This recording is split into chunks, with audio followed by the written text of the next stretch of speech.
On est commando et quand on est sur un théâtre d'opération, on y est jusqu'au bout, quoi. Il s'est passé 1h15.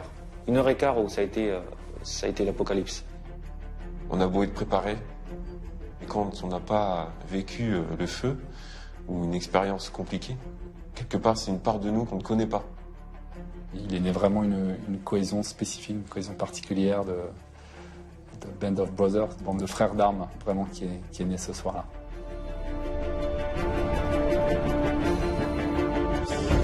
En 2010, 12 membres des forces spéciales vont quitter la France pour partir en opération en Afghanistan. Ils vont rejoindre les hommes des opérations spéciales déjà présents sur le sol afghan. 12 commandos marines du commando Trepel, des spécialistes du contre-terrorisme et de la libération d'otages. Des soldats discrets et surentraînés qui sont avant tout un groupe uni, des amis, des frères d'armes. Pendant les 4 mois qu'ils vont passer en Afghanistan, l'un d'entre eux, Jonathan Lefort, perdra la vie. C'est leur histoire que nous allons vous raconter.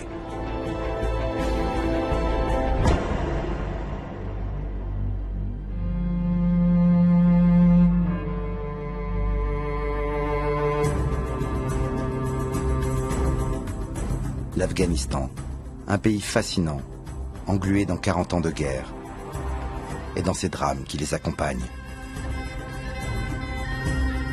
Avec 33 millions de personnes vivant sur son vaste territoire, ce pays minéral est le carrefour de l'Asie centrale. Mais après 10 années d'une guerre effroyable contre les soviétiques, le pays est en proie à un obscurantisme religieux qui n'a de cesse depuis 20 ans que de détruire ceux qui ne l'avaient pas encore été. Après les attentats du 11 septembre 2001, une coalition de 40 pays décide de mettre fin au règne des talibans. Durant 12 ans, la France aura engagé plus de 70 000 soldats dans ce conflit. C'est un pays qui a connu la guerre, qui n'a connu presque que la guerre, qui a du mal à s'en dépêtrer. Il y a ce caillou dans la chaussure là, que sont les talibans qui ne veulent pas le progrès, qui ne veulent pas que les femmes aient les mêmes droits que les hommes. Donc c'est ça qui est dommage, et c'est ça que l'on combat, c'est que cette espèce de maladie, ce qu'on ne veut pas, c'est qu'elle rayonne et qu'elle soit diffusée à l'extérieur. Pour cela, la France a payé un lourd tribut en Afghanistan. 700 militaires ont été blessés et 89 y ont laissé la vie.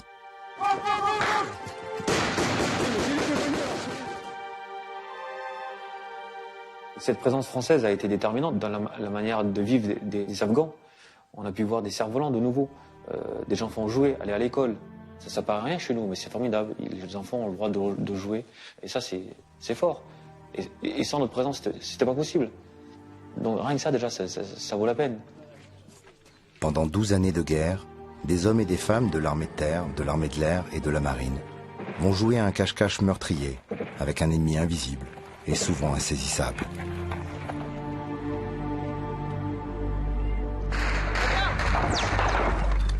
Malgré le flot incessant d'hommes et de matériel des 40 pays membres de l'OTAN, les talibans s'adaptent. Et leur mode opératoire change. Attentats suicides, engins explosifs improvisés.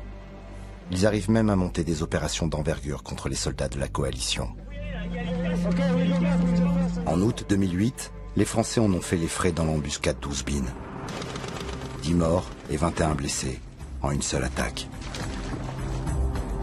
C'est dans ce contexte difficile que nos 12 commandos s'apprêtent à rejoindre l'Afghanistan. Ils s'appellent Sly, Ludo, Guigui, Matt, Boubou, Sprite, Rudy, Steph, Fred, Craven, Junior. Autant de surnoms pour protéger leur identité. Strong, c'était le surnom de Jonathan. Ce groupe de 12 commandos dirigé par leur chef, Sly, effectue ici sa dernière séance d'entraînement avant de partir en mission. Pour certains d'entre eux, les anciens, c'est déjà leur 3e départ en Afghanistan. Pour d'autres, c'est leur première opération au sein de ce groupe d'élite. C'est le 6 octobre que ces 12 hommes partent de Bretagne, direction Kaboul. Avant chaque départ, effectivement, il y a une préparation mentale, physique, qui doit s'opérer.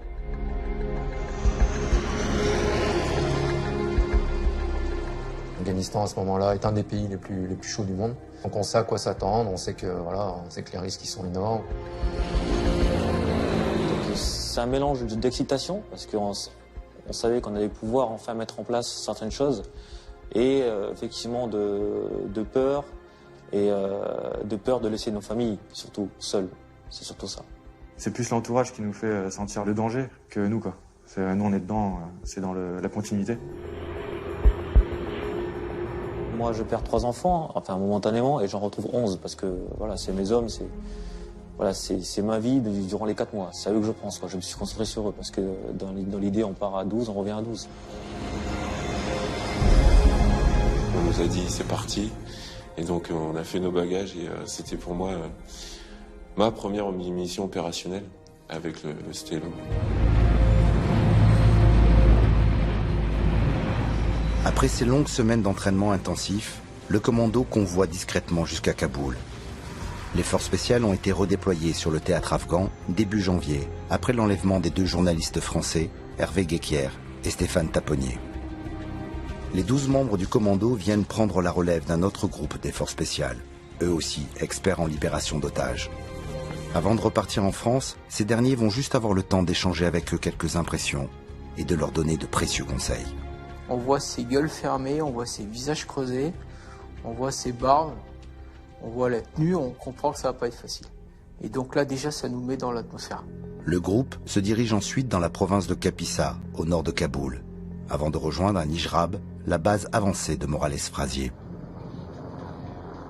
On prend nos quartiers sur le camp de base, on prend possession des lieux, on se dispatche nos chambres.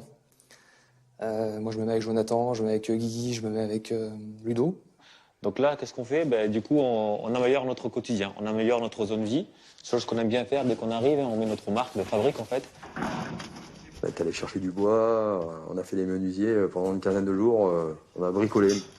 On va fabriquer un poêle, on va mettre des canapés, de fortune. Hein.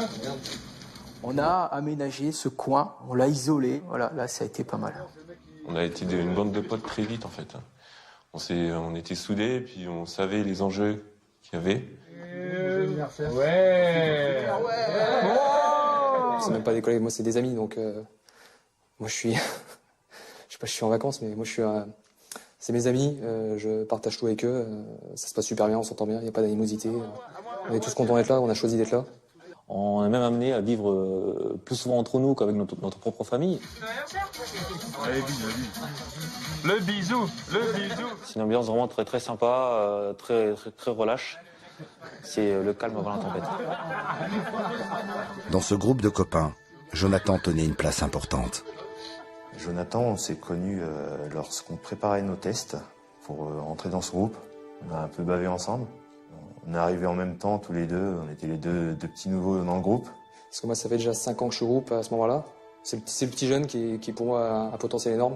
Super sympa, avec un humour décalé. On appelle ça des vacances à la montagne. Il reste plus qu'à faire les tire-fesses. Oh, je suis aguerri montagne. Dès qu'il est arrivé dans le groupe, en fait, on s'est trouvés tous les deux. On a passé des super bons moments ensemble l'année qui a précédé le départ en mission. Ouais, il était bout en train, comme tout le monde le dit, très dynamique, vraiment le cœur sur la main. C'était une personne à qui on passait des bons moments.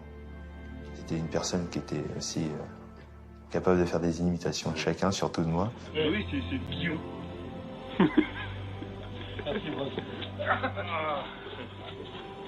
Et puis effectivement, ouais, c'était quelqu'un qui mettait une très bonne ambiance. Un très bon camarade. Et un ami. Pour moi, c'était le garant de la bonne humeur parce qu'il se déguisait. La seule image que je garde, c'est de lui en train de déconner à table à Nijrab. Et en train de se déguiser et de faire des conneries. Vous pouvez lui demander n'importe quoi. Je veux dire, il va vous aider, quoi. Même s'il peut pas, il va trouver une solution. Voilà. C'était vraiment c'est la personne qui est prête à rendre service à n'importe quel moment.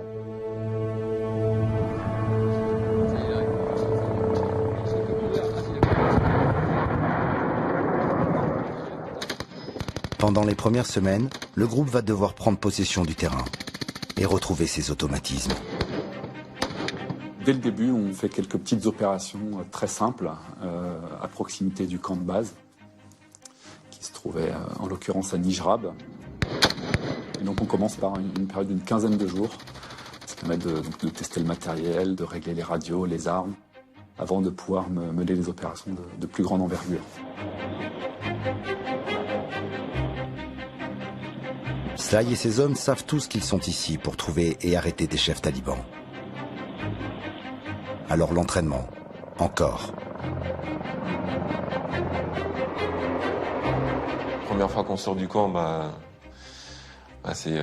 la pile qui monte, hein, comme on dit chez nous, mais on est fiers, on est heureux de sortir.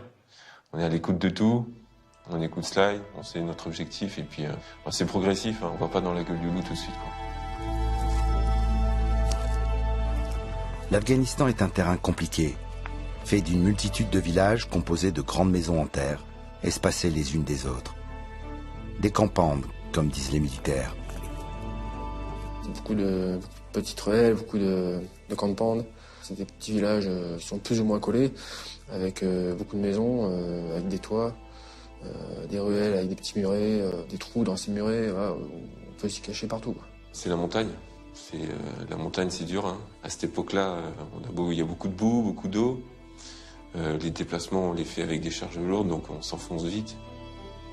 Situé dans la chaîne himalayenne, il peut faire jusqu'à moins 20 degrés le soir dans la province de Kapisa. À ces températures, les corps souffrent. Là, c'était que des missions de nuit. On était vraiment dans le pédestre. On faisait tout à pied. Donc il y avait très peu de mise en place en véhicule, et donc on a commencé à voir justement le matériel, l'équipement, à voir si nous on était capable de faire tant de kilomètres en une nuit et de pouvoir revenir. On se cale, hein, c'est comme une voiture de course, hein. On part pas faire le Dakar si la voiture elle est pas prête. Tout de suite, on est aux aguets, il y a une concentration à chaque moment, on sent le danger, hein, là, quand on sort.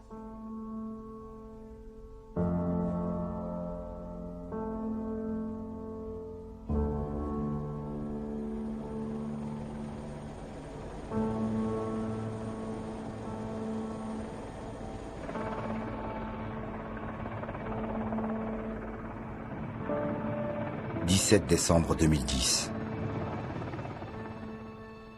Le thermomètre chute.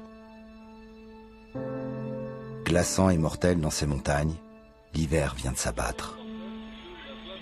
Cela fait maintenant 3 mois que les 12 hommes du commando Trépel sont en Afghanistan.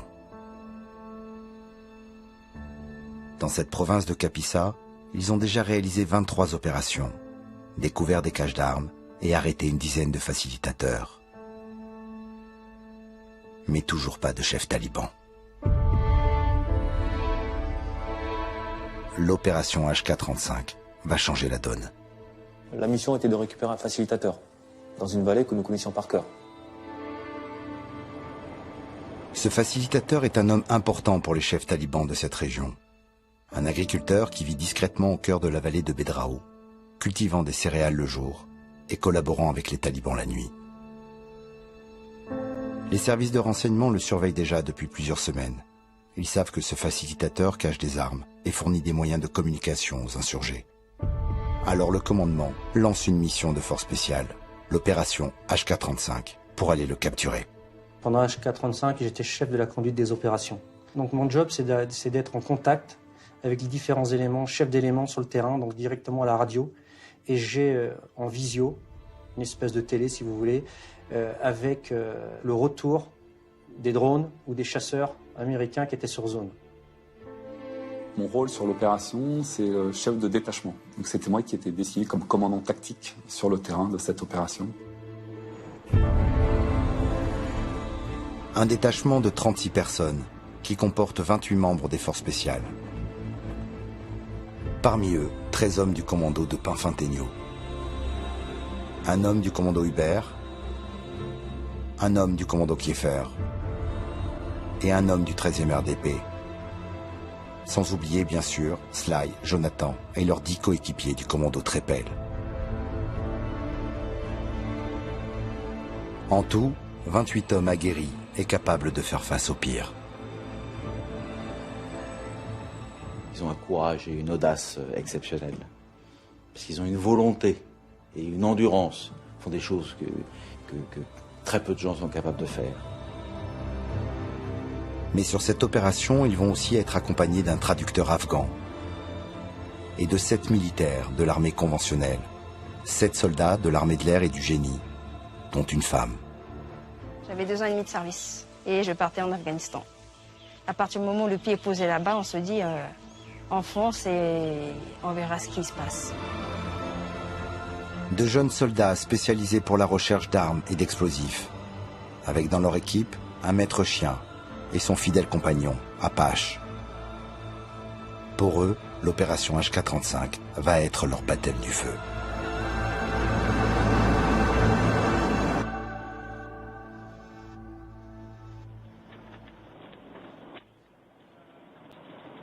Les 12 hommes de Trépel se préparent. Chaque détail est soigneusement pensé, nulle place au hasard. Le groupe se resserre, se consulte comme avant chaque opération. Ils renforcent ensemble ce lien indéfectible qui les unit. Donc on prépare tout, on fait un dernier briefing avec Sly, chacun sait ce qu'il a à faire. Moi, à mon niveau, j'ai beaucoup de choses à préparer parce que je suis infirmier, donc j'ai une grosse charge à transporter. Mais une information de dernière minute va changer le cours de l'opération. Et en fait, en début d'après-midi du 17, on a obtenu un renseignement qu'on appelle d'intérêt immédiat. Le facilitateur qu'ils doivent capturer ne dort pas chez lui la nuit. Pour ne pas se laisser surprendre par ce genre d'opération, chaque soir, l'homme s'éloigne le plus possible du village. Je me suis rendu compte que à l'heure prévue, il serait jamais au point indiqué. Chaque soir, à la tombée de la nuit, il allait se cacher dans les champs avec 2 ou 3 de ses hommes pour dormir. Il ne restait pas en compound. C'est trop dangereux pour lui. Pour être sûr d'être dans le bon timing, on a avancé le départ d'environ 1h30, 2 heures. Il est 18h quand les 36 membres du détachement quittent la FOB de Nijrab pour rejoindre par la route le poste avancé de Cherkel.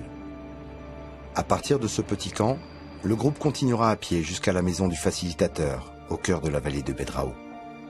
Cette vallée, elle est pressentie et puis on le sait qu'il y a beaucoup d'activités d'insurgés. On les a vus, on a beaucoup de rances, on a des vidéos, on sait qu'ils sont là.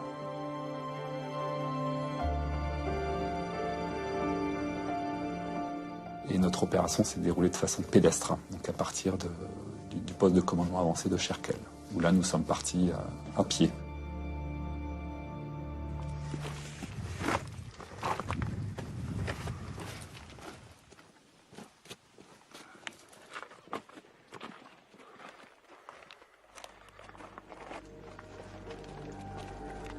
Les 36 hommes et femmes commencent discrètement leur progression. Ils vont ainsi marcher près d'1 heure pour s'approcher du village. On sort de la COP, je suis devant. Pendant toute cette période, j'étais le premier avec Sprite derrière qui me guidait. C'est moi qui ouvre la marche, on va dire. Donc j'avais un petit peu la pression. Parce que face à moi, il peut se passer n'importe quoi.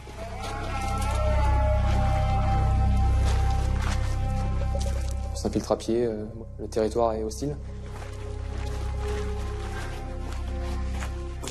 La zone des 12 villages, c'est une zone très hostile, quoi. C'est un front de vallée, donc il y a un premier cours d'eau à passer. C'est très étendu, hein, du nord au sud, et c'est un enchevêtrement de campagnes sur des kilomètres. C'est dans ce véritable labyrinthe de maisons en terre qu'ils vont devoir progresser. Pour ne rien arranger, c'est un soir de pleine lune, rendant perceptible leur déplacement. On commence à s'infiltrer, là on se rend compte qu'il y a quelqu'un déjà sur un toit de campagne avec un téléphone. On ne sait pas s'il nous a vus. Le détachement est repéré par un guetteur.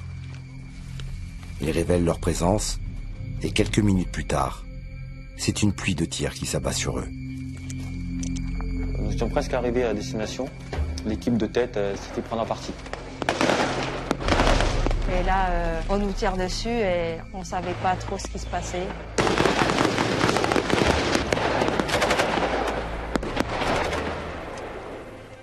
Ils sont en face de nous à moins de 500 mètres. Ça tire pendant bien 5-10 bonnes minutes. Mais ça s'arrête jamais. On voit des roquettes passer au-dessus de nous. On ne savait vraiment pas d'où ça venait. Ça ricochait au-dessus des têtes. La terre tombait des campagnes. Sly me demande de repréparer une navigation rapidement pour contourner l'ennemi. et pour déborder, pour essayer de le réduire. Le groupe doit alors faire vite pour essayer de les surprendre en les attaquant sur un autre front. Le point fort des talibans est leur mobilité. On est en tête avec Guigui, et en fait à 100 mètres on voit des gens qui commençaient à courir armés. On était abrité avec un mur. Et en courant le long du mur, on entend les coups qui arrivent dans ce mur-là, donc on se protège.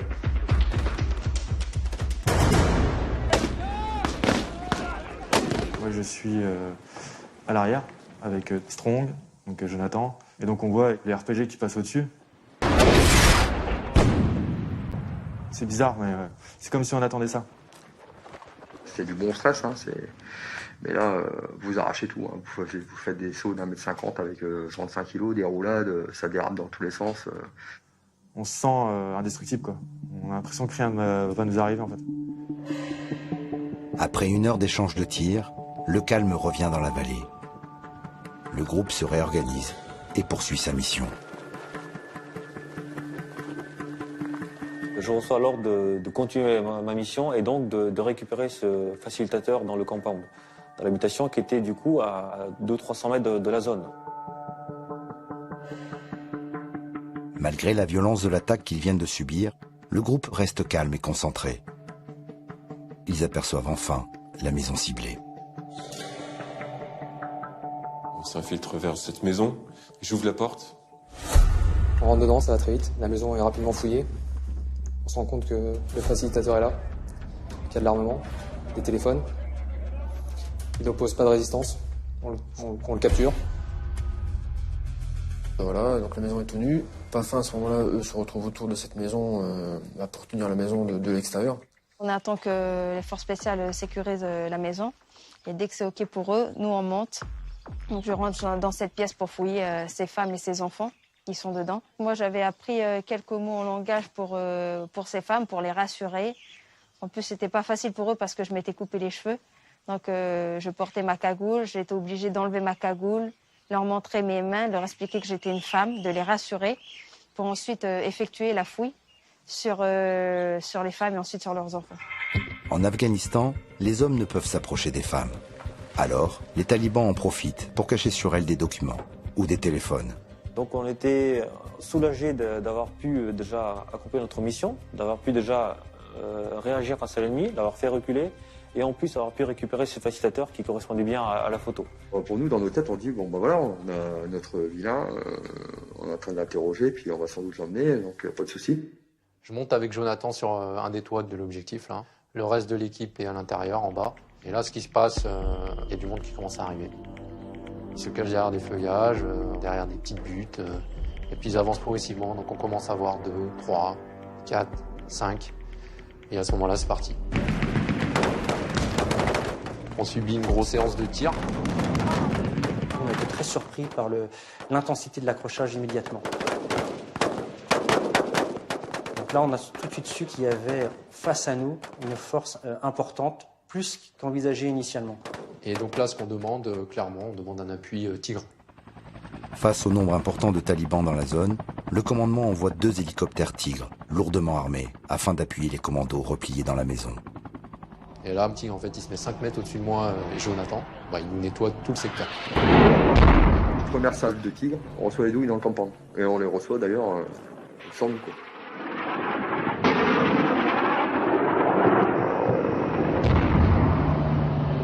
C'est là qu'on apporte toute la plus-value aux commandos qui sont sur zone. C'est-à-dire que nous, on est capable, avec la vision du drone ou du chasseur, d'avoir une vue complète sur l'ensemble de la zone de combat. Et c'est grâce aux drones déployés sur la zone que le poste de commandement repère un mouvement inhabituel. 2 talibans qui se dirigent seuls vers une maison. Ils ont repéré un groupe insurgé se diriger dans une autre habitation qui se trouvait à environ 500 mètres plus au sud de l'objectif initial. Là, l'objectif, c'est d'aller voir les 2 personnes qui s'étaient distinguées du groupe. On a de suite envisagé que ça pouvait être des chefs. Pour partir comme ça, et ils sont partis de façon totalement autonome. C'était pas dans les habitudes. D'habitude, ils restaient groupés. J'ai donné des ordres de façon à ce qu'on aille sur ce compound, voir les 2 personnes qui étaient rentrées à l'intérieur du compound. Je pouvais être sûr qu'ils étaient à l'intérieur parce que je les avais pas vus ressortir. Donc l'objectif, c'était vraiment d'aller jusqu'au bout. Une fois qu'on les avait crochés à la gorge, de ne plus les lâcher. Ces 2 hommes qui viennent de s'infiltrer discrètement dans cette maison changent le cours de la mission. Les commandos, eux, se trouvent à 600 mètres plus au sud de ce compound. Tanguy leur donne le feu vert pour aller attraper ces chefs talibans présumés. Mais c'est aux commandos sur place de décider s'ils sont en mesure d'aller les chercher. Et donc on prend la décision d'aller dans cette 2e maison où on a vu, grâce à nos drones, qu'il y a eu du mouvement. Ça devient une priorité d'aller dans cette maison. On se réorganise et on se réarticule et le groupe de Benfin nous amène aux abords de l'objectif. La progression entre les 2 objectifs se fait dans un milieu très difficile, avec des maisons, différentes tailles, des formes carrées, ça ressemble à des petits châteaux forts. C'est des petites fenêtres partout, sans vitres, il fait noir dedans, qu'on n'arrive pas à distinguer s'il y a des gens ou pas. On sent l'oppression, quoi. Malgré l'avantage qu'ont les commandos grâce à leurs lunettes de vision nocturne, ils progressent avec prudence. Le danger est palpable. Notre adversaire connaît parfaitement ce terrain, il y vit depuis qu'il est né, donc il connaît justement tous ces labyrinthes et tous ces passages. Donc il a clairement un avantage sur nous. Il est minuit lorsque les commandos arrivent aux abords de la 2e maison, là où les 2 hommes se sont retranchés. Pour eux, cela fait déjà 4 heures que l'opération a débuté. Donc voilà, je suis en premier, j'arrive à cette porte. En fait, je mets la main sur la porte et je m'aperçois qu'elle est ouverte. On se dit c'est quand même bizarre. Là, c'est comme si on nous invitait à rentrer en fait. Ensuite, je rencontre un Sprite, il prend la décision d'envoyer une grenade. Donc on s'exécute, on ouvre la porte, on envoie la grenade et pour nous, c'est le point de départ.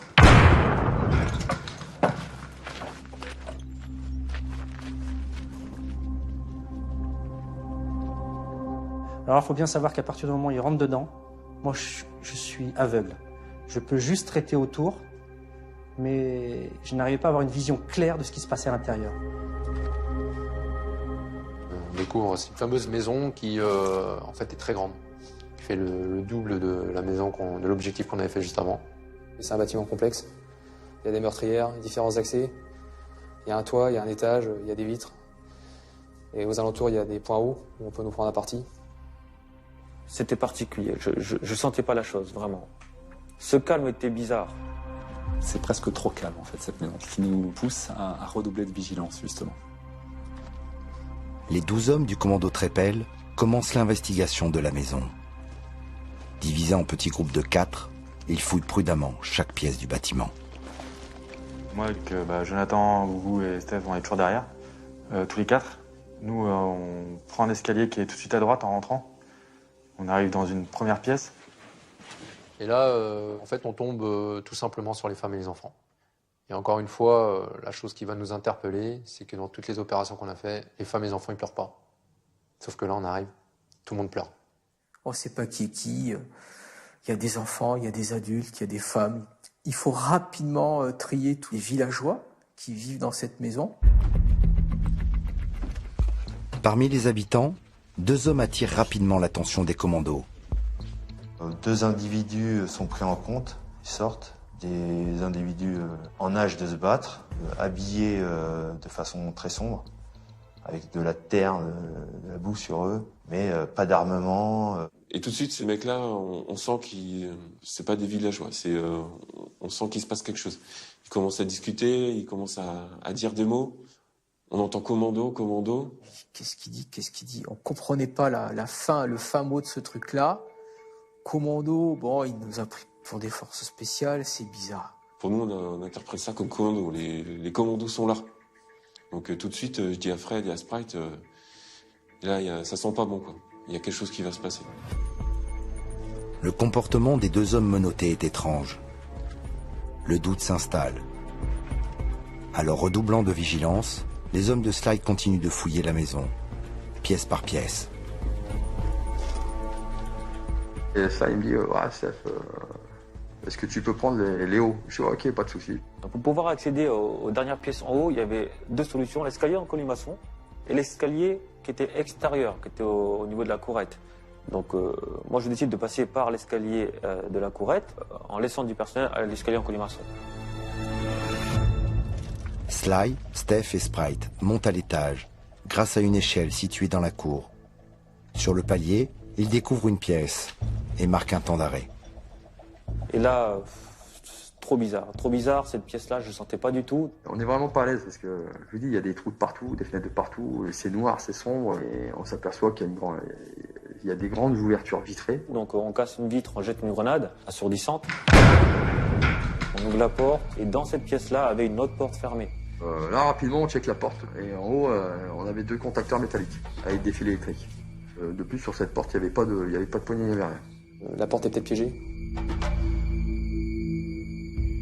Le groupe de Sly est bloqué derrière cette porte. Tandis qu'au rez-de-chaussée, un second groupe s'apprête à monter et les rejoindre par l'escalier en colimaçon. Moi, j'ai des gars qui attendent, ils sont prêts, ils attendent le signal pour prendre pied sur le palier et prendre contact avec les éléments de Sly qui sont derrière une porte. Ben, je donne le signal pour faire cette montée d'escalier en colimaçon. Un escalier qui est très compliqué, qui est en escargot. Et le problème des escaliers en Afghanistan, par exemple, c'est que les hauteurs de marche sont toutes différentes. C'est-à-dire qu'on peut avoir une hauteur de 20 cm, entre guillemets, et puis d'un seul coup, on va avoir 50 ou 60 cm. Alors, quand vous êtes en JVN, nuit noire, vous savez qu'il y a quelqu'un qui vous attend, tout ça, de ne pas faire de bruit, c'est très compliqué. Une colonne d'assaut se met en place et puis on va pour monter. En tête, Jonathan. Après, Boubou.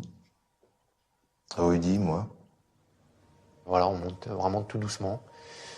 C'est comme on sait le faire. Voilà, on avance, on avance. Moi, je suis collé à Jonathan. On arrive donc sur ces 2-3 dernières marches. Et donc, Jonathan fait stopper la colonne. Donc, moi, je regarde entre ses jambes pour voir qu'est-ce qui se passe exactement. En fait, il y a un couloir. Et puis, au fond, il y a à 3-4 mètres, il y a une pièce avec une porte entrouverte. Et puis, on voit un halo de lumière. Pendant que l'équipe de Jonathan est en train de monter, au rez-de-chaussée, avec l'aide de l'interprète, l'interrogatoire des deux hommes continue. Il balance le mot commando, et il le répète plusieurs fois, commando, commando, commando. L'interprète nous dit, mais il dit pas commando, il dit commandant. Et à ce moment-là, on se regarde avec Ludo, mais l'interprète nous dit commandant. Et en fait, on comprend qu'il y a le commandant qui est au-dessus, quoi, leur chef. Et donc, moi, je me retourne, j'essaie de récupérer les mecs dans l'escalier. Matt essaye d'arrêter la colonne d'assaut, mais il est trop tard. Jonathan et ses 3 coéquipiers sont déjà sur le palier. Donc là, on jette une grenade, donc ça rentre bien dans la pièce. Elle pète. Et là, on lance le top action pour rentrer en force dans la pièce. Sauf qu'à droite, juste à la sortie des escaliers à droite, on a un renfoncement. Et là, on a un taliban qui est avec sa Kalachnikov visé sur Jonathan. Et qui est prêt à tirer tout simplement. Qu'est-ce que c'est ce délire? Qu'est-ce que c'est ce délire? J'entends une rafale de Kalachnikov. Avec le bruit que j'entends, je me dis ça vient, c'est tout près. C'est dans la maison, quoi. On subit une longue rafale de la pièce d'en face, où il y avait la porte entrouverte en fait. Et là, carrément, le taliban qui est dedans, il vise son chargeur, quoi. Face à nous, on a 2 insurgés. Ils savent se battre, ils sont déterminés et ils sont jusqu'au boutiste. J'en prends 3 ou 4 dans le gilet pare-balles, 2 dans le bras. Je tombe par terre, derrière Jonathan. Je me relève, mais ça en 1 ou 2 secondes, je me relève. Et voilà, et moi la vision que j'ai à ce moment-là, c'est Jonathan, lui, qui tombe sur l'avant. Ça va très vite. La violence est très forte parce que les tirs sont vraiment à bout portant et en rafale. La rafale que j'ai pris dans mon gilet va faire exploser des munitions de mes chargeurs. Et donc en fait, ça va faire un halo, une explosion. Et donc moi, en fait, ce qui me sauve la vie, c'est que je tombe dans les escaliers. Je vois Boubou qui est touché. En plus, comme Boubou, c'est un bon gaillard, très costaud. Et quand je le vois tomber en arrière, Avec Rudy, on essaie de le tirer. Et là, en fait, les mecs, ils me tirent comme ils peuvent, parce que l'escalier, il est exigu. Ils me font passer entre leurs jambes. Moi, je descends en roue, là. Voilà, vraiment comme un bout de papier qu'on jette. Et là, je récupère Boubou, je l'emmène en bas, et il me dit c'est bon, je remonte. Je dis non, Boubou, qu'est-ce qui se passe là? Je commence à le palper, et je me rends compte que il a une plaie par balle au bras. Et donc Junior arrive. Quand on m'appelle, il est debout. Donc il me dit ouais, j'ai pris un coup dans le bras, mais j'ai rien en fait. Dans sa tête, ça va être l'adrénaline. Il voulait repartir quoi. Donc il a fallu le tenir. Boubou, blessé de 2 balles dans le bras, est mis à l'abri pour être soigné. Les commandos réalisent peu à peu qu'il leur manque un des leurs. Arrivé en bas, on s'est compté. Ok, Guigui, je suis là.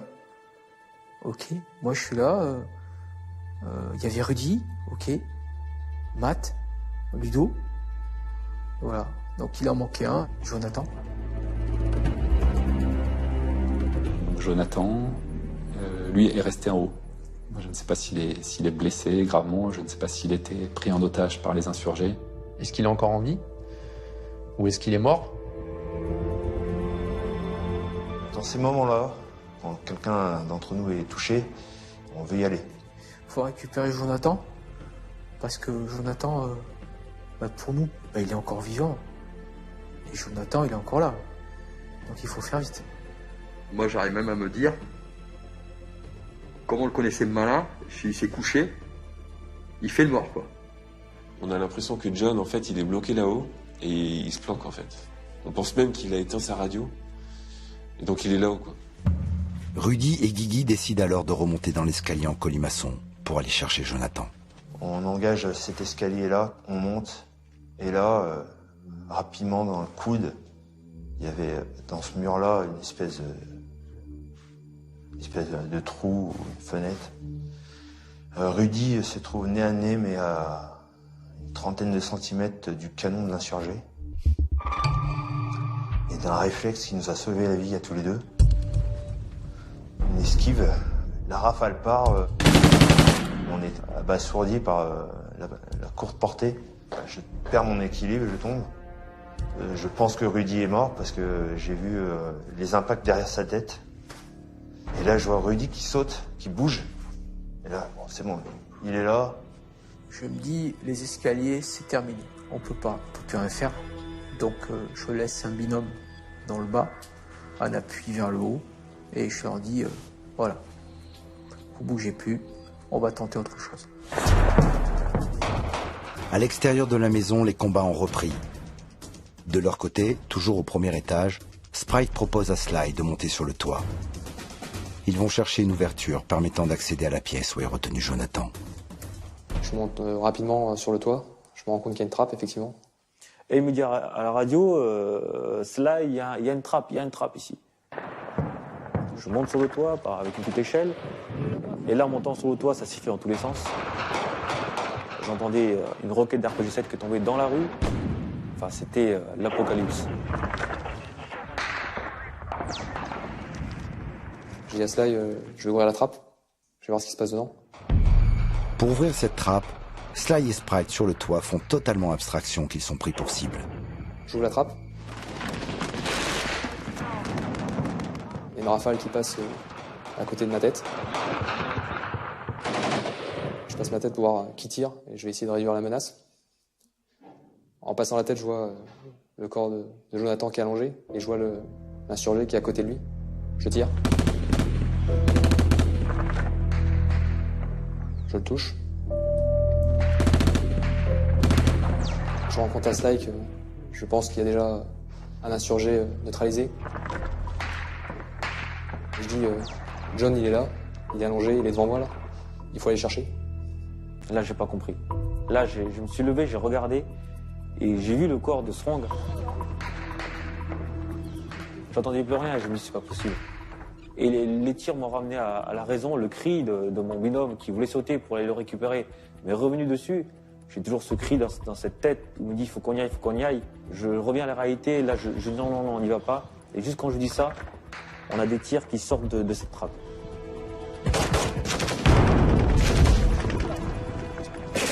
Je fais complètement abstraction de ce qui se passe autour. Je sais qu'il y a du combat parce que j'entends tirer de partout. Grâce aux images de drone, on découvre que les deux hommes sont restés 8 longues minutes sous le feu ennemi. Je me rends pas compte qu'il y a des impacts. C'est Sly qui me dit ça tire sur nous, ça tire sur nous. Avec Sly, on ouvre le feu.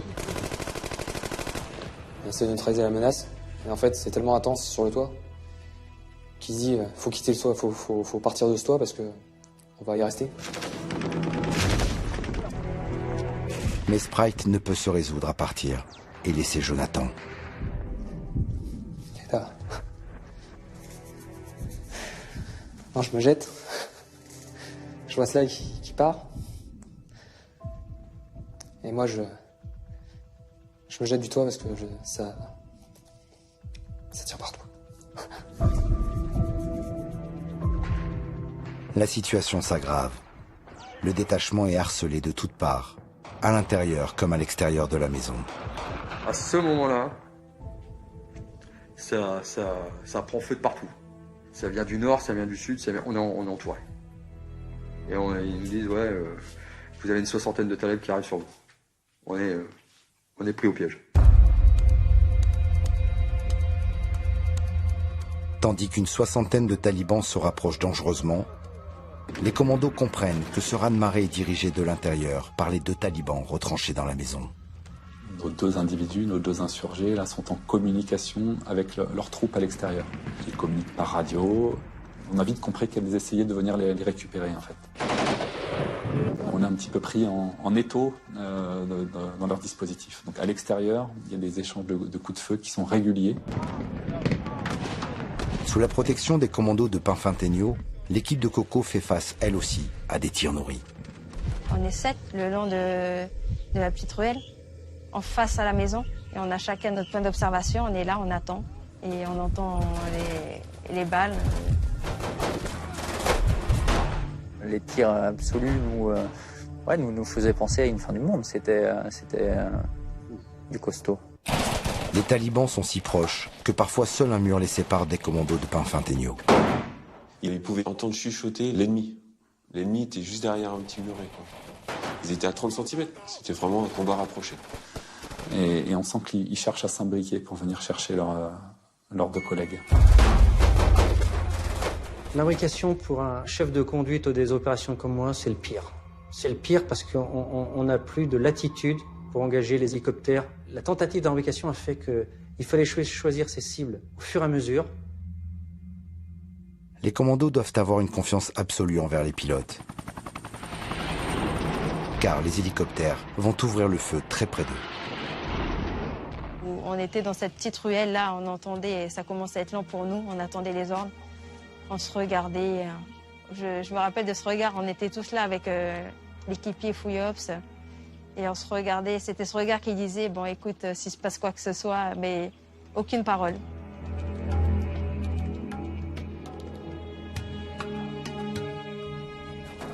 Alors qu'à l'extérieur le combat s'intensifie, à l'intérieur, c'est une toute autre bataille qui est livrée.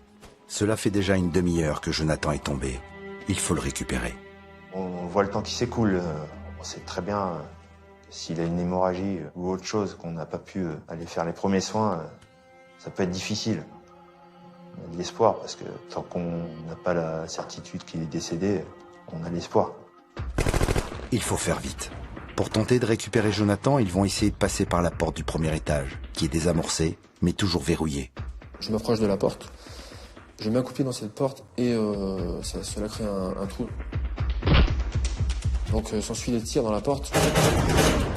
Je recule, j'attends un petit peu et j'en profite ensuite pour m'allonger puis essayer d'ouvrir l'angle par ce trou, quoi. Pour voir ce qui se passe derrière, voir si je vois Jonathan, si je vois ses insurgés. Parce que me faire une image de la pièce derrière. J'ouvre. On se fait tirer dessus à travers la porte, à travers le mur. On sait que les mecs sont dans la pièce d'à côté, quoi. C'est ça qui est incroyable, c'est que les combats sont vraiment rapprochés. Malgré l'ouverture faite par Ludo, la porte est toujours fermée. Ils doivent trouver une solution pour l'ouvrir. Et là, on a Sly qui nous dit il faut casser cette porte pour avoir le visuel et essayer de sortir le corps par cette porte-là. Le seul moyen de défraction qui nous reste, c'est nos armes. Et là, on tire dans les gonds pour faire sauter la porte. Ludo, lui, arrive à l'ouvrir à coup de 5,56. La porte cède. Et là, on a visuel sur le corps de John qui est allongé 4-5 mètres devant nous, mais qu'on peut pas récupérer, quoi. Celui qui était en face, lui tirait. Il avait récupéré les armes de Jonathan. Et donc, il avait 2 fois plus de munitions. Il est aguerri. Il sait se battre. Il nous rafale à travers les meurtrières dans la cour. Il tire dans la porte. Il nous jette des grenades. Il va en découdre. Malgré plusieurs tentatives et des négociations, les 2 chefs retranchés ne cèdent pas.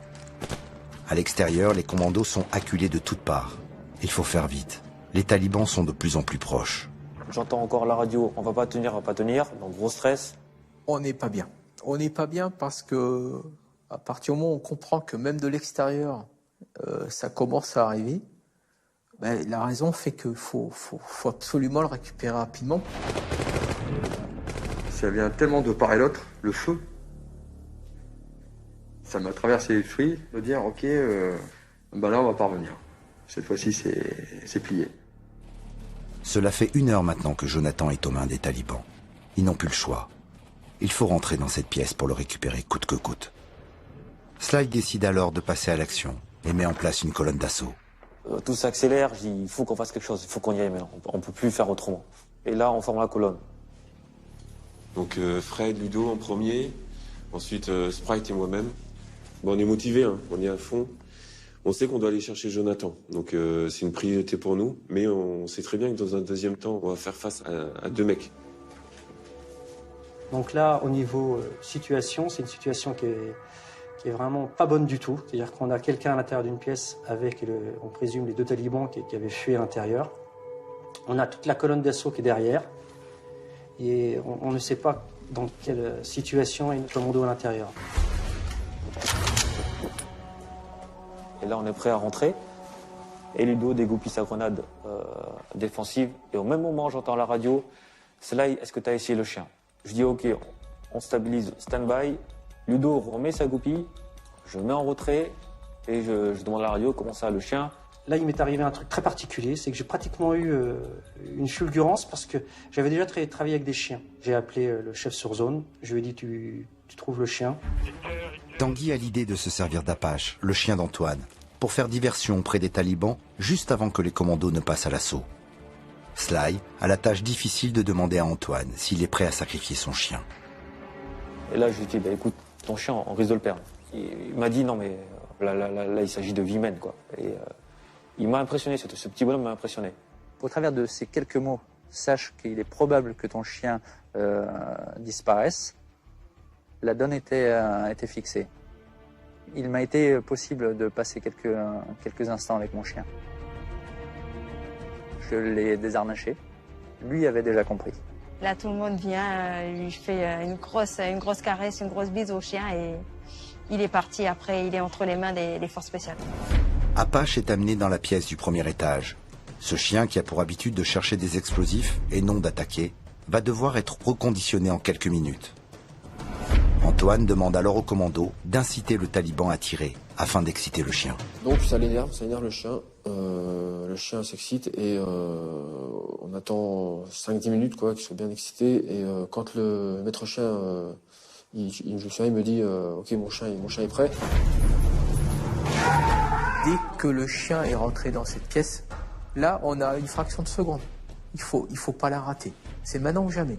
Je vois Fred en fait qui passe devant moi, qui se dirige dans la pièce. Là je le suis, on passe par-dessus Jonathan. Et j'arrive dans cette pièce, je me trouve nez à nez avec l'insurgé. Le chien lui a pris le membre inférieur. Lui, il a toujours sa AK dans la main, il l'a pas lâché. Je neutralise l'insurgé.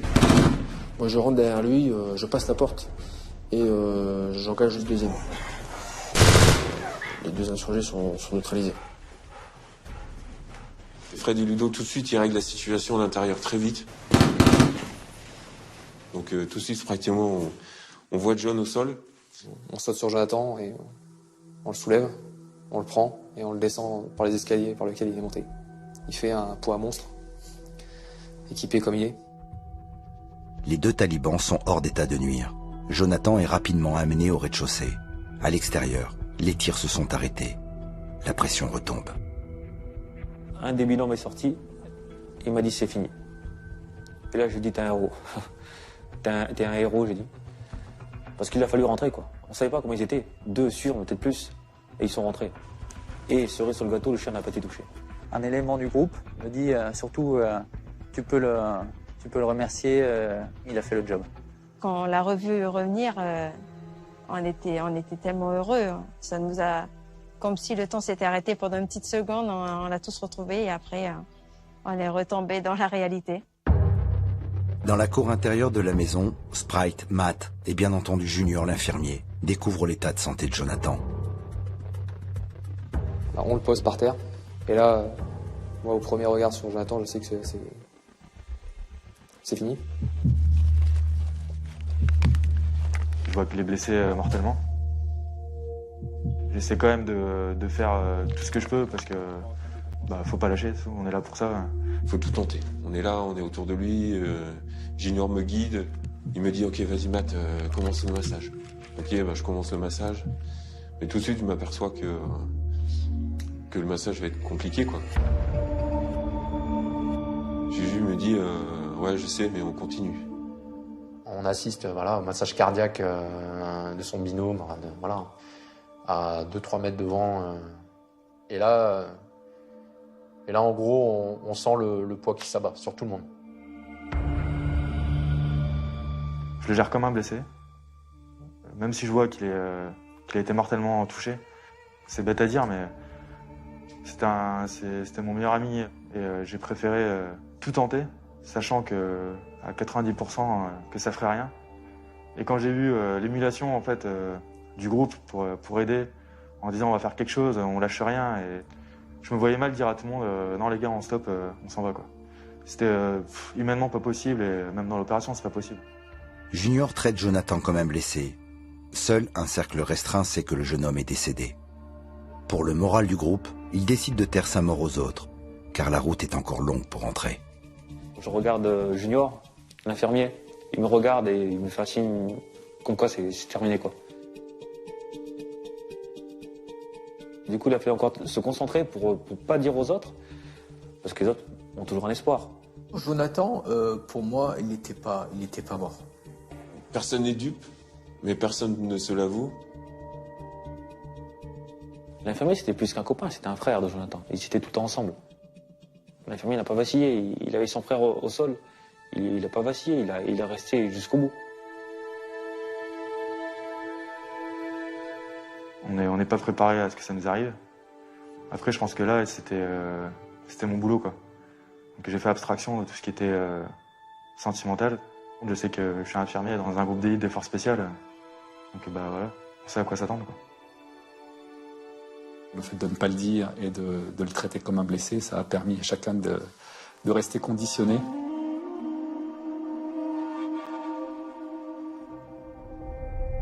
Avant de s'exfiltrer, les commandos analysent la pièce où étaient retranchés les talibans.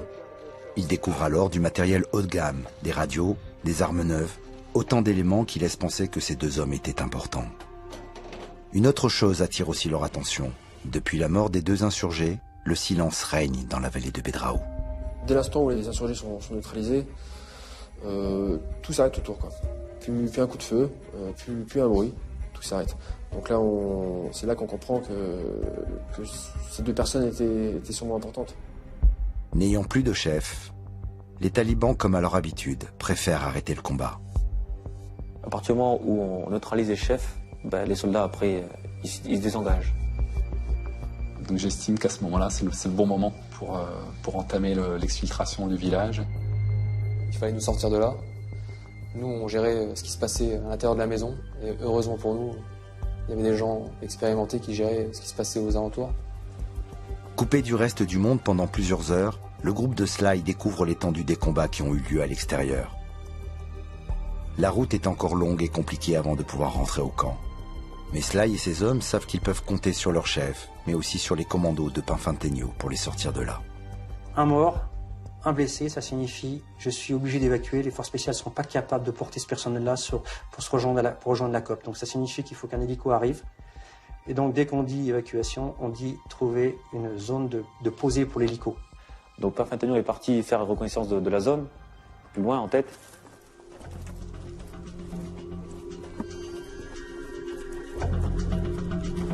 Deux commandos de Pinfintegno s'éloignent de la maison pour trouver la zone idéale où l'hélicoptère pourra se poser.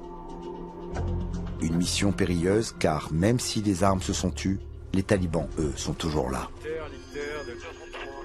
Une fois que la zone est repérée, il est temps pour tout le monde d'évacuer ce campand. Jonathan est mis sur un brancard. Les commandos attendent le feu vert de Tanguy. Le moment le plus particulier, c'est quand on donne le go pour sortir de la maison. En campagne, vous êtes protégé. Dès que vous sortez, vous prenez le risque d'avoir d'autres blessés, d'autres morts. Donc c'est un ordre qu'on ne donne pas comme ça à la légère. Il y avait les appuis au-dessus, donc le Tigre qui a fait un travail remarquable, et le drone qui m'a donné une situation tactique convenable pour une exfiltration. Steph et Guigui vont être les premiers à ouvrir la marche avec Coco et son groupe de la fouille opérationnelle. Ils n'ont que quelques minutes pour leur donner des techniques de combat qu'utilisent les forces spéciales. Et là, je me retrouve avec des gens de la fosse qui me regardent. Je dis, ok, vous venez avec moi, on va ouvrir. Comment on fait je dis, vous allez venir avec moi en tête. Voilà, vous tenez votre fusil comme ça. Chaque ouverture, vous les prenez et ça va enfiler.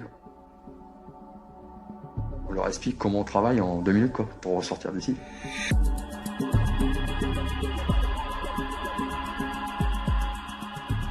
Je me retrouve en tête, alors je m'y attendais pas du tout, avec le brancard et tout le petit monde derrière. Moi qui est de la fouille ops, petite de 22 ans, je me retrouve en tête et j'ai les forces spéciales avec moi. Enfin, c'est énorme, je me dis c'est pas possible. Le top est donné, alors plus question de faire marche arrière. Une seule solution, avancer, tous ensemble, sans distinction. Forces spéciales et armées conventionnelles travaillent main dans la main pour rentrer enfin à la maison. Ils ont eu un comportement qui était exceptionnel sur le terrain. Les actes du combattant ont été accomplis de façon très fluide.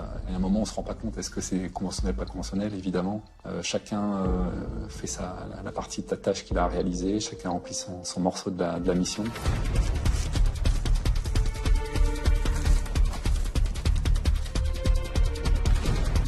Il y avait une espèce de tension positive entre nous, malgré tout ce qui se passait et malgré Strong qui était touché. On était quand même là face aux faits et on avançait, tous ensemble.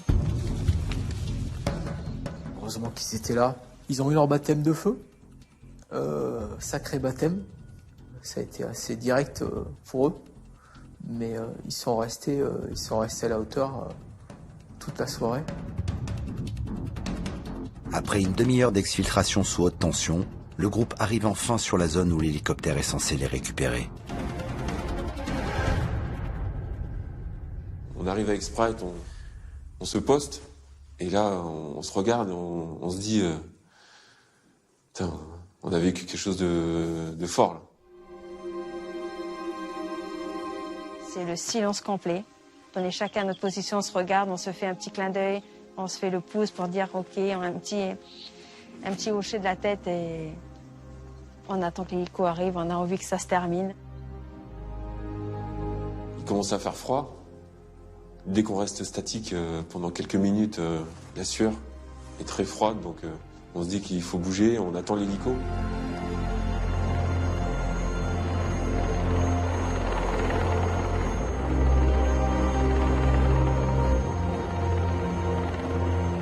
L'hélico arrive, et là on commence à souffler un petit peu, quoi.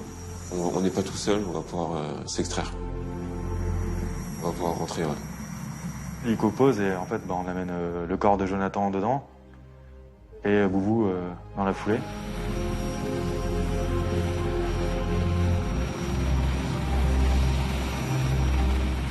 J'arrive dans l'hélico et forcément l'adrénaline qui retombe. Donc là la douleur très intense. Donc la morphine ne marche pas. J'en ai fait 3, ça marche pas. Et donc là je commence à perdre un peu connaissance. Ce que je me souviens, c'est que mon chef me dit va avec eux. Et en fait, je dis non parce que je dis que dans mon sac, j'ai encore de quoi gérer un blessé et que je veux pas lâcher, quoi. Que je veux aller jusqu'au bout avec eux. Forcé d'abandonner ses frères d'armes, Boubou, blessé au bras, est seul à côté de Jonathan. Le seul truc que je pense à ce moment-là, c'est qu'on a perdu Jonathan. C'est un échec. Quand on perd quelqu'un, c'est un échec. Coco et ses compagnons sont évacués en hélicoptère, avec Jonathan et Boubou. Tous les membres des forces spéciales, eux, vont devoir rentrer à pied. Je les ai fait évacuer de façon à avoir de nouveau un plot particulièrement opérationnel sur le terrain, que des forces spéciales, capables d'endurer, capables de réagir au contact, parce qu'ils sont formés, ils sont drillés, ils ont été sectionnés pour ça.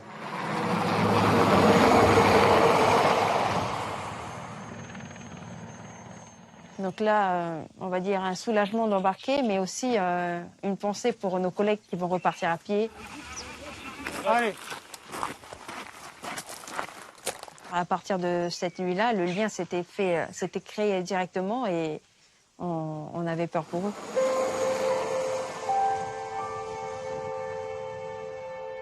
Quand l'hélico a décollé et est reparti, on les voyait repartir en exfiltration à pied. On s'est dit, mais ils sont vraiment faits pour ça.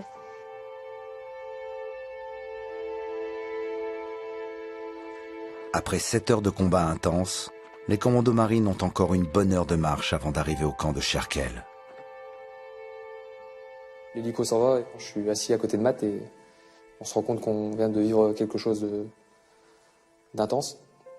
Lui et moi savons que Jonathan est décédé, mais qu'il faut rentrer à la maison et tous ensemble. Et on sait qu'il nous reste 3 ou 4 kilomètres à parcourir. Donc là, tout de suite, on se met en marche.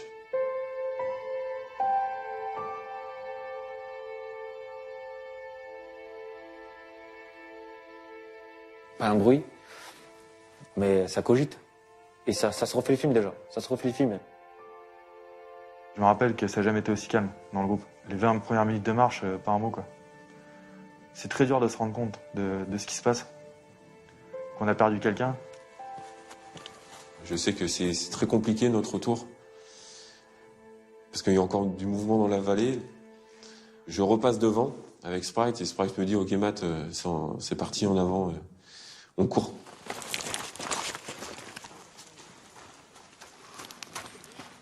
Ça doit être la montée d'adrénaline toujours, parce que je ne ressens aucune fatigue. D'ailleurs, on se regarde, on court et en fait, il est quand même 3h du matin, 2h du matin, je sais plus bien. Ça fait déjà 7 heures qu'on combat et en fait, on est frais.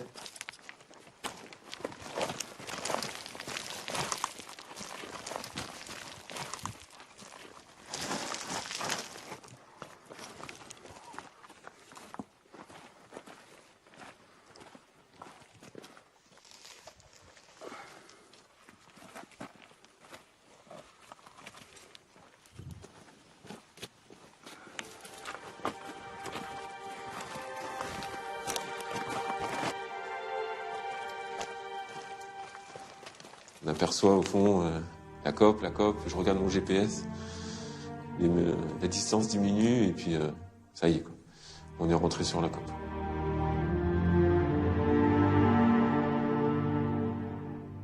On se rassemble dans une tente. Je me souviens, on est chacun assis dans un coin de la tente. On se regarde. Et là, on a l'info officielle que Jonathan est décédé. C'est fini. Donc, putain, c'est pas possible, quoi. C'est pas possible.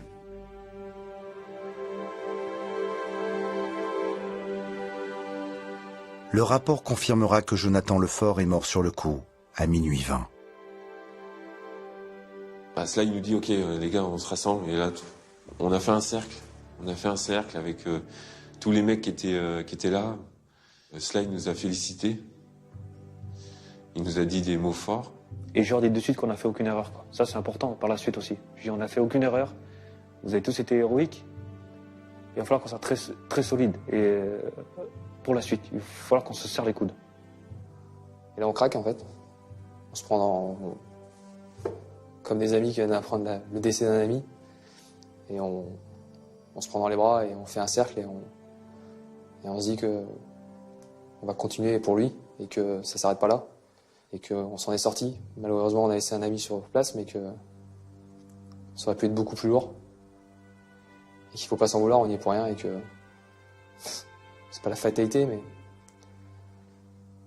on a la chance d'être là, autant on lui faire honneur, et puis continuer tous ensemble, et puis relever la tête. Voilà. C'était une façon à nous de lui dire Salut.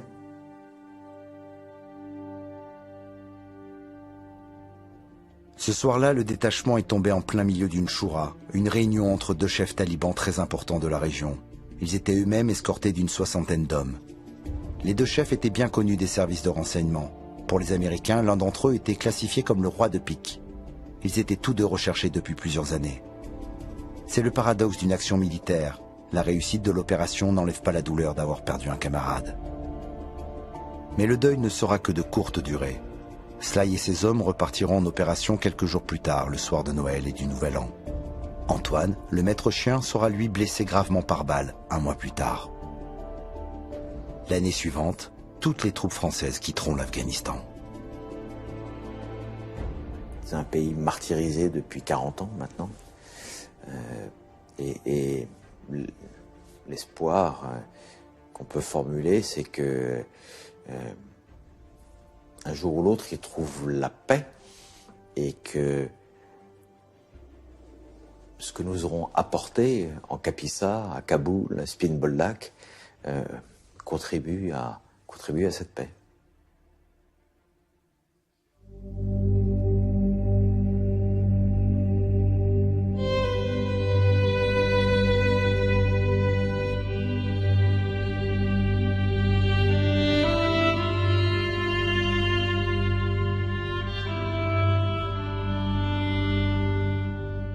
On part à 12, on rentre à 12.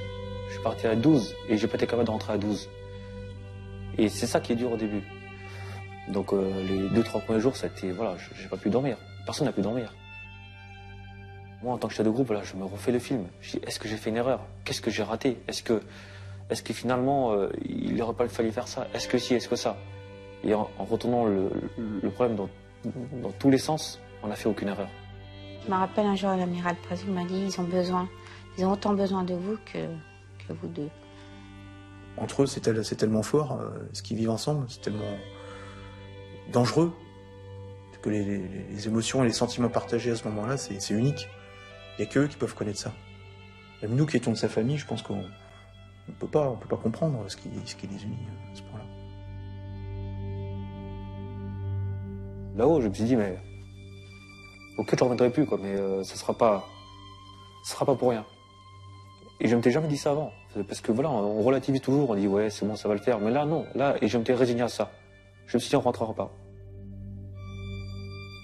On se pensait immortel, on se croyait immortel. On sait que là, ça arrive à tout le monde, et même à nous, même à ce groupe-là. Quelque part, je me suis senti heureux d'être vivant, quoi. Je me suis rendu compte de ne pas être invincible, tout simplement. Hein. Le réflexe que j'ai eu, c'est de penser à la famille, à mes parents, la famille proche, quoi. Cette opération-là, je pense qu'elle a vraiment changé ma vie parce il y a déjà ce lien qui s'est créé entre nous, ma façon de voir les choses. Je pense qu'elle a changé ma vie. La mort est inhérente à notre métier. Alors on l'évite, on fait tout pour l'éviter, mais on sait que c'est possible. Et celui qui l'accepte pas, il faut qu'il change de métier. Ça fait partie du job. Il est né vraiment une cohésion spécifique, une cohésion particulière de Band of Brothers, une bande de frères d'armes, vraiment, qui est née ce soir-là. Ils vont encore partir ensemble.